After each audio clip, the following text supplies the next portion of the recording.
Hello mga ka-LC! So ang atong menu karon is simple lang nga chicken halang-halang. Okay, ang atong main ingredients syempre chicken o panakot lang jud siya walay gulay. Okay, ahos lang sa and then luya ibutang nato sa pressure cooker and then ato ni siyang pabukalan mga 10 to 20 minutes. So once mag-sizzle na siya, okay, here we go. So na din ipalong and then i-cool down ay nato kwaon ang meat sa chicken. Okay, so once na cool down na, magkuha na ta og unod sa manok. So kani akong manok is nakita ninyo na ana sa pressure cooker daan kay ako naman ni siyang naluto gahapon. Gigamit na ko ang sabaw ani kay sa other nga menu. Actually, kaning akong 1 ka kilo nga chicken breast i-budget na ko ni siya for 1 whole week. So, I'm making a 7-day budget meal nga 1 ka kilo lang nga manok atong magamit. So, watch out for my vlog about that budget meal. Okay?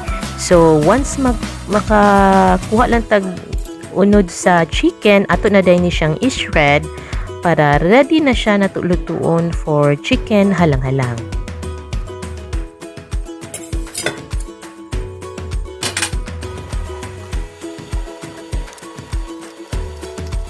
Okay, so ready na ang atong mantika.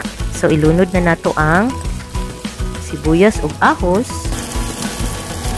And tunod ang atong main ingredient which is ang luya. And then ang atong atsyal. So ang uban basta halang-halang wala na i-atsyal. Naara ninyo, it's your choice, it's your recipe. So ilunod na dahil nato ang shredded chicken once golden brown ang atong panakot. Ayun, timplahan din nato. So asin. Okay, and then ibutang ang katong sabaw nga gikan sa pressure cooker katong gilatan nato sa 1 ka kilo nga chicken. Okay, as you can see, giset aside na ko ang unod. Giyabon na ko tanan diri ang sabaw. So, tomorrow, lahi na po akong menu atong nabilin nga unod sa chicken. So, kaniya atong halang-halang, hulaton lang nato nga mubukal. So, kamulong bukal, you can add more salt. Okay. And then, pwede po paminta or garlic powder, onion powder, or patis. So, depende sa inyong panlasa. My guilty pleasure, which is ang bitsin. So, gamay lang, no? So, ganahan jud kong na bitsin. Lahi jud ang umami sa bitsin, di ba? Kung Pinoy ka, lahi jud siya.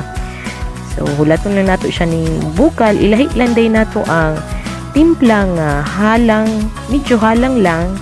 Kay, syempre, natay lain sakop sa balay. Nga dili kaayo bet ang halang kayo.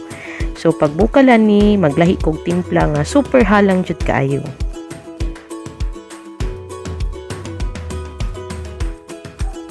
Okay, so ready na akong halang-halang. Mao ni akong ginabuhat. Usually, kung dili ka ay pakihalang ang akong sakop sa balay, ilahi na ko daan ang plain. And then, ang second ako nga batch sa akong giluto, syempre gidugangan ako og siling labuyo og sibuyas dahon. Kay mao man na siya makakos nga halang jud kaayo. And then my very technique bitaw ang akong mga sabaw na agyud na siya lemon kay maka-enhance man siya sa atong timpla. Okay, ready na, no? So ana lang ka simple, low carb nga halang-halang. So the simpler, the healthier. Okay, lamig kay no so magkuha tag para pang IG ba? Pang IG. Okay, here we go. Nanatay thumbnail. So mga ka-LC, salamat kayo sa pagtanaw sa akong video. Please like, share, or subscribe sa katong wala pa nakasubscribe. Enjoy! Eat more but stay LC. Stay safe!